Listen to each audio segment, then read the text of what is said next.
రోజు నువ్వు పడేటువంటి ఇబ్బంది ఒకవేళ ఎంత లోతైనటువంటి గుంటగా ఉంటున్నా, నువ్వు పడేటువంటి పరిస్థితి మనుషులకైతే బాగా కనిపించు, కానీ నీ కలిగేటువంటి కష్టము, ఇబ్బంది, నష్టము ఒక పెద్ద గుంటలో పడినట్టుగా నువ్వు ఉండిపోతున్నా.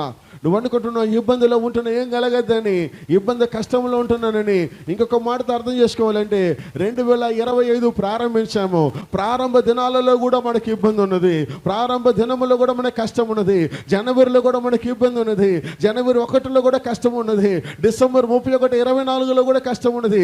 కానీ ఈ కష్టాలలో ఎలాగ నడిపింపబడమో తెలియదు, ఎలాగ కార్యాలు జరిగాయని తెలియదు, ఎలాగ మన అవసరత తీర్చబడ్డాయని తెలియదు. ఈ 6 నెలలు పోషింపబడ్డామంటే అది దేవుడే మనలందరినీ పోషించున్నాడు. హల్లెలూయా, హల్లెలూయా.